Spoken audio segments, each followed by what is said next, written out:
It's Spoilerin time, my friends, which means we are going to talk about the shows we worked so hard on Cordkillers figuring out how to watch.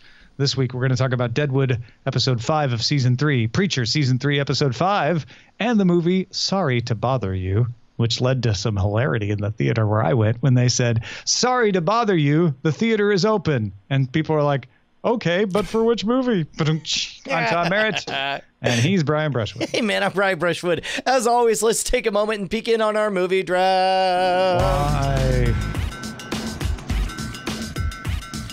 So it is firmly established. It is truly canon that Team John Trekker utterly slayed it with $834 million and counting. It looks like, I guess, Mission Impossible Fallout has a chance to take them over the $1 billion mark. Oh, it will almost certainly take them over the 1 billion mark. They need, what, 170 million out of it? It will make 170 million. It's being touted by the critics as the best Mission Impossible that has ever been made. Oh, wow. Wow. That's fantastic. I'm glad to hear that. Well, congrats to them, and who cares about the rest of us? Let's talk about movies. Yeah. Congratulations, John Trekker. All right. Let's talk about Sorry to Bother You, the movie Sorry to Bother You, which is personally fun the way Black Panther was fun, in that it's set in Oakland. So there's even more of those moments where I'm like, I'm pretty sure I know that lot. Oh, now they're in West Oakland. Okay, I know where that is. You know, and there's a little bit of that element of slacker that I had when I lived in Austin, where I'm like, they couldn't have got from that bar to there that quick. But none of that really took me out of it. And all of that paled, those little tiny pieces paled in comparison to the things I loved about the movie, which is that every moment that I thought, yeah, I heard this movie was weird, I guess I can kind of see it, it would get weirder until there were Equisapiens. Yeah. I think that was when it hit peak weirdness at that point. Even having heard Tom's words, if there's a chance that you could still go in to see this movie. It is spoilerin time. Like, the point of this show is to spoil people, but carry on. But this is an unusual movie in that of its gifts, the greatest is a genuine surprise. It is also one of the rarest I have experienced in the movie theater. And I definitely experienced surprise. Also along the way, times of boredom, times of deep anxiety, feeling like precursor to a full-on panic attack, like anxiety attack. And I've never been less comfortable to be a white person in a movie theater. Oh, really? When I watched, no, just that one moment, Which moment again? When they made him rap. Oh, yeah. No, that was an uncomfortable moment.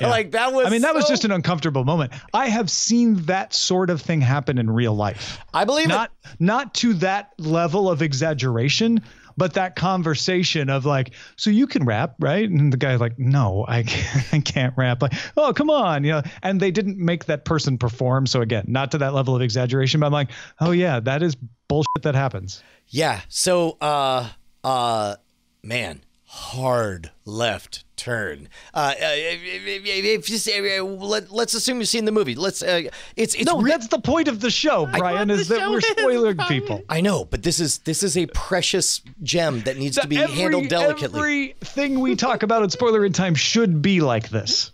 Okay. Which is, if you haven't seen it and you don't want to be spoiled, go away. And if you have seen it, we're going to just talk about it. Okay. I guess the only difference is, like, normally I don't care, like, normally I don't care about spoiling people. Well, yeah. Normally I'm like, yeah, we're going to talk about it. You can like it or not like it. But what I'm saying is that this is one of the few examples where it's like, even if you don't think you want to see it, sometimes you'll hear a review and it will cause you to want to see it.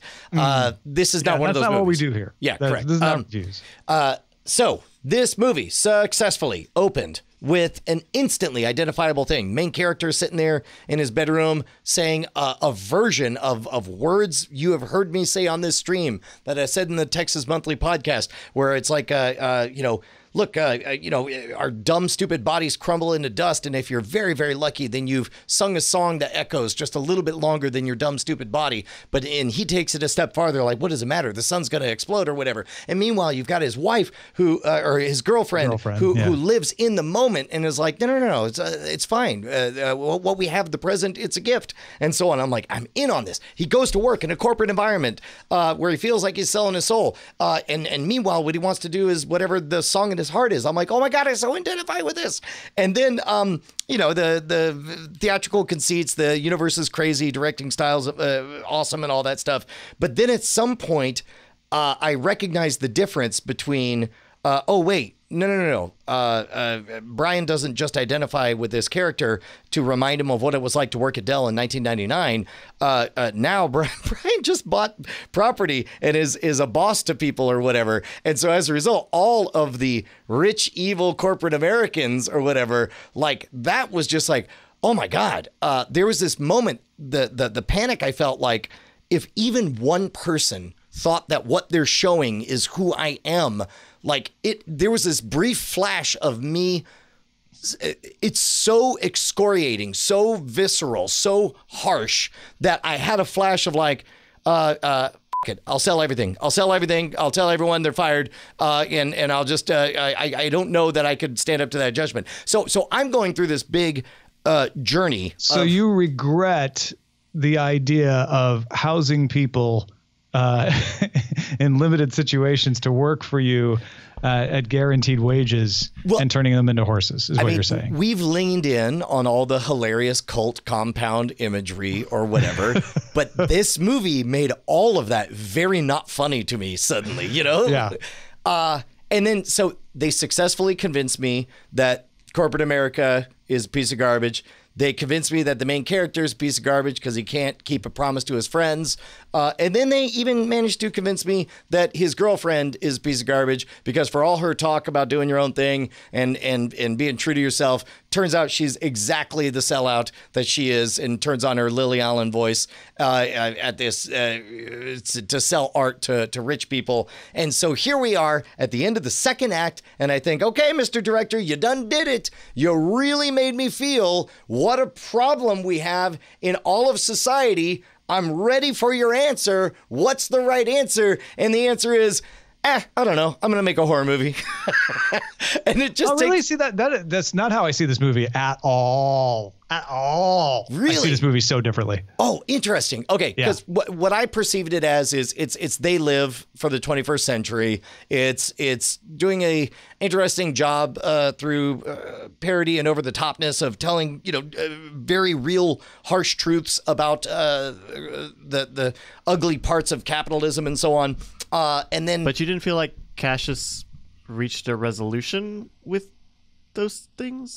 Only in a insanely cartoonish way, like he did for the sake of the movie, but I was left with no believable answers in introspection afterwards. Or right? Subtext? I mean, what would the subtext be? Is I mean, he tried everything. He tried didn't matter. He ultimately failed in everything. Everything was a failure. He only succeeded in getting revenge for his anger. He tried going out, he tried subjecting himself to the slings and arrow of all of the trolls online to tell his story. And he finally got his video shown. And then he got the brief 1 day long euphoric high of being a guy telling people take action, call your senators or whatever. But ultimately, immediately that turned out to be nothing. And then, they complete his Campbellian arc by they even right on the nose say, well, I couldn't come back to the garage. I couldn't come back home exactly the same, could I? And then double middle fingers. Whatever, I'm a horse now, and then credits roll, and then come back just long enough, like, oh, but you probably want resolution, so here he is murdering a guy. Anyway, now we're out. That movie was insane, and I love that it exists. Weird. I love that it made me so uncomfortable. I loved that we could spend 2 hours teasing apart every individually clever thing that they did, from the casting to the design to the shape of the world. I loved everything about it, and it made me feel some hard things and think some hard thoughts, and also utterly surprised and delighted me at times. I think it's an important movie, and I liked it a lot. Cool.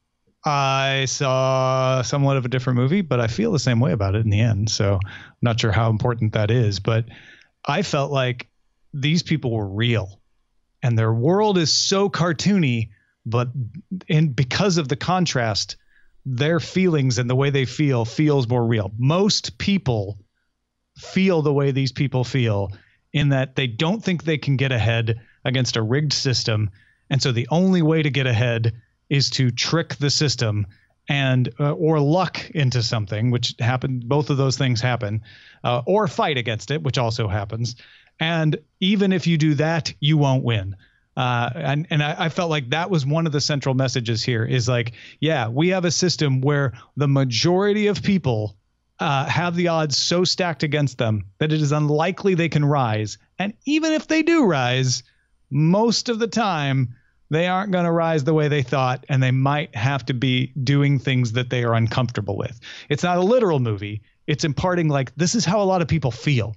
Maybe they shouldn't feel that way. I don't know. But this is how a lot of people feel. And this movie, because it doesn't try to show it in a realistic way, I think is all the more successful for that. Like, who knows? Like, we can have an argument about, whether this or that company is actually being good to people and giving them proper things, but forget about that. Way people feel is they're turning people into horses. Like, let's just get past the nitty gritty and the niggling fights. Let's actually just punch you in the gut. So I didn't feel like it was a horror movie. I felt like it was a commentary on social structure and class and race and what it's like for most people in the society. Does it have a solution? No. And I don't think it ever pretended like it was going to. It was trying to call attention like, hey folks, we can ignore this. We can brush it away and say, I guess it's not a problem, but it doesn't make it go away. We need to pay attention to this. And the silliness around it helps bring that point out for me. I also agree that in the end, it was a little on the nose hero's journey. Like, well, I guess I couldn't come back the same. And then he turns into a horse and gets his revenge, which is a feel good moment, which I think was more of done as like a horror movie beat, right? Like, oh, it's not dead yet. Right. But yeah, in the end, I also agree. This is important. We could spend all night teasing out all the clever bits of it, but Boots Riley has got some things to say. And I think the fact that we both found very legitimate meanings that are different out of it is a testament to the fractal nature of how he constructed this movie. Bryce, I do want to do a victory lap where we can heap praise on all of our favorite moments, because there were so many great bits in it. But before we do, I would love to hear your overall take on it. I was glad to hear you liked it, because part of the reason I recommended it to you was a little bit because of your second realization of it, and that not that you are selling nuclear devices or enslaving people, but the fact that you were an office worker, sure, turned turned management, sure, and the worker dynamics that capitalism encourages were in that, and it was interesting to hear that. Well, and I think one of the things that is different about your perspective, Brian, is you didn't wait to become a power caller. You said F this power caller stuff. And you did something that we don't see in the movie, which is someone striking out on their own. Well, and this is one of the things the movie did was it created a distortive caricature of, a lot of people, young artists trying to strike out on their own will reach out to me, and I love talking to them and, doing my best to tell them the truth as I see it and give suggestions or whatever. And so many of those messages appear in distorted formats coming from what clearly are the villains in the corporate structure. And it's like that was profoundly disturbing for me to hear and to experience. And like, man, dude, is when I'm trying to say this, is that what's being heard or whatever? And I think that's a testament. That's what's so beautiful is like, it makes you think about it. And now when you say it, you're going to say it in a way that doesn't mean that. Because you're going to have that in the back of your mind. Certainly going to be more aware. Because Cash, what happens with Cash is he's like, I need to save my uncle's house. Yeah. I can't wait around. I've got to get the cash. And a lot of people feel that pressure. They feel like that's what they have to do to step up. Like, I guess I have to be a power caller. I have to take this, even if it betrays my friends, because it's the right thing to do. I got to get that cash. Yeah. Because I'm Cash. Also because I'm named Cash. Also Cash Green. Green is so good. But they even play on that, right? It's like, what color is Cash? Cash is green. Yeah. They play into it. If we're talking like favorite moments, the entire sequence from watching the Michelle Dongri animation thing. Yeah, that's definitely like a Michelle Gondry. Do you think that was actually like uncredited, directed by actual Michelle Gondry in there, or do you think that was just like we're riffing on that style? I would guess it's riffing. I mean, it was pretty well done. I don't know. I could see both ways. Yeah, right. Yeah, but the entire thing of like him just trying to get him to watch this movie, and then he finds the horse guy, and he's like, "You need to watch the movie first." And he sits him down to watch the. And of course, he keeps promising like, "You won't even be freaked out once you see the movie." And of course, the movie does nothing to assuage the freaked outness. Right. Well, like the narrator of that is like this cave woman with her breasts out, and constantly jiggling boobs. Yeah. That entire sequence is really well done, and a very good use of like building tension and releasing tension in a very unconventional pace. I think it was really good. Yeah, loved. And I like the white voice construct because it's a thing. It's a real thing, and they satirize it so hard that it's ridiculous, right? But they also point out that it's a thing that even his girlfriend has, because we all have that different way of presenting ourselves in a situation where we think we need to impress or persuade. Yeah. None of us are the same all the time. Yeah. And so it's like, are you fake, or are you just putting on your white voice in order to, and are those the same things? There's so many interesting things that brings up. Very much enjoyed figuring out, oh God, that's David Cross, and then later, oh wait, that's Patton Oswalt. Is Steve Buscemi who does the other white voice? Oh, the Danny Glover's. Danny Glover's. I didn't know. I didn't know. It's very short. He only gets like 1 or 2 lines, but that's Steve Buscemi. Oh, that's great. Yeah. Did you have a favorite moment, Tom? Did we get? I don't know if I have a favorite moment. I have a hard time picking a thing out of this. I mean, there are moments that will stick out in my mind, like when he first meets the horse person in the bathroom. That will never go away. To me, and Equisapiens roll out when they all. Oh my God! Yeah, the full-on Autobot moment of like, anyway, we're superheroes now, and their dongs flopping around everywhere. I liked the fact that in the very beginning they progressively clue you in to how absurdist this movie is going to get by constantly subverting stuff. Like, we understand it's a dystopian, not so great future or whatever, but it's like the fact that his car is constantly smoking, not just a little, but in this cartoonish amount. The fact that when he's driving, he's clearly not even touching the wheel or looking at the road or whatever. And then, it's raining, so let's take a piece of string and it doesn't even work, but of all those little beats, the one that made me happiest is when he pulls into the gas station and says 40 on pump 12 and then slams down 40 cents. Like, oh, I get it. It's really bad for him right now. What a journey. What a journey that movie was. Yeah. But also there was definitely extended periods where I was like, okay, how long? What's going on? Weird. I feel like there were slower bits. Yeah, for me, I never checked the watch. Yeah. I'm normally not a watch checker, but But normally I get sucked in and I don't even think how far are we in the traditional Hollywood story. But I definitely did on this one. And I think it's just because there were some moments that he took what's his name? Quentin Tarantino, like, relaxed, like, let this moment soak in. And I was just like, a little longer than I'd like to be here, but okay. I thought it was amazing. It was awesome. It was amazing. Amazing is a great word for it, because that doesn't necessarily mean it was entirely pleasant or fun the entire time. But it did give me, as I mentioned, the most precious gift is a genuine surprise.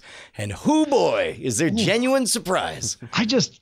Maybe I'm making this up now, but I just kind of had a different take on the name, which is Sorry to Bother You. We know you wanted a nice, easy fantasy movie, but this movie is going to be unpleasant at parts. Sorry to bother you because you most certainly are about to become bothered. Yeah. Welcome to our movie. All right. Shall we move on to Preacher then? Yeah, if we have to. Man, I just want to keep talking about that other movie. That's fine. Preacher continues to be pure joy every time I click on it. I can't think of another television show that no matter what mood I'm in, no matter how busy I am, because I was working on Cordkiller stuff right up until we were going to go live, and I noticed I was like, I got 40 minutes. I can get almost all of Preacher in. I hit play, and instantly I was just happy. It was I just love what they're doing. The latest thing I've noticed is Tulip, I guess they're just leaning heavily into her just saying at all times whatever they think the audience is probably thinking. And I thought that I'm loving it. Like, well, why don't I just kill you? That would make sense. That would break a spell, right? And there's like, well, why are you doing this? Why wouldn't you? Questioning motivations, all that. So this episode particularly, we have 3 tracks: the Tulip, Cassidy, and Jesse track. The Tulip track is how can I kill Grandma, and and once I've been captured, how can I escape and go kill Grandma? The Jesse track is how do I get out of the box? And there's it's a little MacGyver-ish plot line there. But my favorite in this particular episode was Cassidy. Cassidy just, kind of bored, buying elephant tranquilizers, looking for a vampire date, realizing, oh, wait, she's not a real vampire. She's play vampire. This pisses me off. I'm just going to get drunk. And I guess there's the track of Humperdew and the Grail Society deciding that they need to get Jesse and Cassidy being, the whatchamacallit for that, the dupe for that. But that's more set up for the next episode. This was just a kind of a fun, let's watch the 3 people move through their life sort of episode. And I enjoyed that. There was 2 things that seemed new to me. One is Hair Star as middle manager. We've only seen him. The All-Father. Yeah, we've only see him be the supreme badass of this stuff. And instead, that plastic grin as he's trying to agree with what the boss says. Yeah, you think that's okay? Well, let's see what we can do. And then separately, that opening fight, as silly and weird as it was with Tulip and Jesse and the 2 hillbilly twins or whatever, like at one point they even announce out loud, we're doing an improvised bathroom weapon fight, are we? And then they can sit, then they do these things. I loved that. Was just a enough. Toothbrush. What are you going to do with that? You're Kick you in the face. It was just the right amount of a reminder that we're a silly TV show. And like Tulip even says, look, man, we got to wrap this up. There's important, fun stuff we're supposed to be doing. We can't be stuck here. And it's like, that's what the audience is thinking. How are you going to get out of this? Yeah. And honestly, this episode was really kind of bringing us to those points. Cassidy is now under the control of the Grail. They're going to try to use him against Jesse. They're coming for Jesse and try to bring him back on their side. And the grandma and Tulip's connection has been finally brought to a head where they know if they kill Grandma, that kills Tulip. So how do they figure out how to get Grandma to break the pact or end the pact without having to pay the debt? Yeah. Unless they can pay the debt, I guess. So they've come to an impasse, or as they call it in England, an impasse, or as they call it in Mexico, a regular standoff. Mm-hmm. That is a line I stole from Dan Harmon's podcast that I just loved. And if you're not listening, you should listen to Harmontown. Let's, shall we move on to Deadwood then? Yeah. All right. Deadwood. What happened in Deadwood? I guess here's what I would like to believe happened in Deadwood. At the writers' meeting, somebody said, what if we did just a straight up 30-minute pro wrestling match? and oh, right, because we get the Doherty fight, which ends up unexpectedly with Doherty winning, but it's an epic wrestling battle. It was like 30 minutes long. And it turns out that of all his injuries, his feelings were hurt the hardest. That was actually, I did appreciate the way they represented Dan. He's been a fairly one-dimensional bully, and we've seen him kill somebody.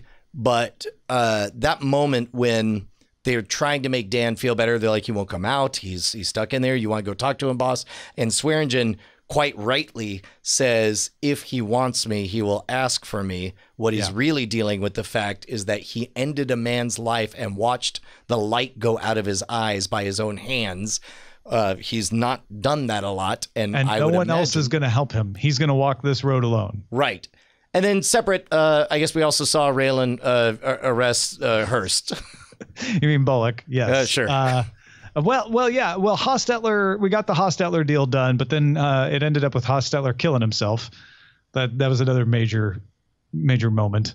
Because they couldn't find, they finished the deal, but they couldn't find the board that they had gotten Steve to sign. Oh, that's right. And then even when they did find it, they didn't believe it, and so there was no peace. And the Hostetler was like, "Fine, you know what? I'm never going to win. Yeah. There's always going to be somebody like Steve that won't let me off. So forget it. I'm out of here." Yeah. And then Bullock grabs Hearst by the ear. I thought that was really interesting. I also functional. I think he held the gun in his hand, but he didn't say under threat of death move. He said under threat of pain move the direction I'm going, or it will be unpleasant for you. I think that felt like kind of exactly how it probably would have gone in that situation. And I imagine Bullock would have done it with Captain Turner about or not, but it certainly would have been an entirely different situation had Turner been there. Yeah. What do you think? Do you think this just blows over or turns in, or is this a flashpoint with her? I mean, he can't possibly get away with this. And that's what's weird is they're a territory, an unrecognized territory. So it's not like Hearst can call upon the state government to intervene, which I would think normally he would. He's got to bring other forces to bear. And the most current force he had was Turner. So with Turner dead, the next best thing he's got locally is freaking Cy Tolliver, which appears to be entirely ineffective. But I guess that's probably going to be the agent of pressure next. I also imagine that Hearst has some other things up his sleeve that he can do. Like maybe he can undermine the bank somehow or something. I don't know. Like he's probably got other levers to pull that we will see. So I found myself a little bit confused about one of my favorite vignettes in this episode, because on the one hand, it looks like Alma's back on the sauce, the laudanum. But on the flip side, like, so whatever upsetness I have about that was overruled by, it also looked like she was trying to have a healthy relationship with her husband. And I guess they got to the point where they almost got it on, but then he said, I'll see to arrangements or whatever. Like he got spooked. Yeah. I couldn't quite figure it out if he was just scared that she was going to regret it or if he was nervous or what. He didn't deserve it, or it was more than he could be or do for her in that moment. Or maybe he even, as much as she is trying to hide it, already suspects that she's back on the sauce. Or... I think it probably has the most to do with him feeling like she doesn't mean this. I'm undeserving. This is a trick. And I don't want to make a mistake. Yeah. But it was strangely so sweet and genuine. I don't know. It's I'm sad that she was high during it. But meanwhile, during that epic wrestling scene, that moment where both Hearst and Swearingen just acting like they're Kermit with the Lipton tea, and that what's happening below isn't a proxy battle between the two of them. That was some amazing tension. Oh. What's happening in the thoroughfare? Fisticuffs, I see. Interesting. How about that? Exactly. Although, did they firmly establish in the previous episode that this would be the proxy war between them? Like, it felt like everybody understood that. Yeah, but I couldn't remember the exact moment that it was. But then again, I think it was more of a, well, I guess we'll go ahead and make this the proxy war then, Dan. Go fight. Yeah. I guess it's just sort of understood between all parties that that's what's happening. Well, that is it for this episode of Spoiler in Time. Folks, you'll get these episodes a little earlier if you're a patron at patreon.com/Cordkillers, as well as After Talk, where Bryce and Brian and I chat about all kinds of things. And you only get that as a patron at patreon.com/Cordkillers. We'll spoil you again next time.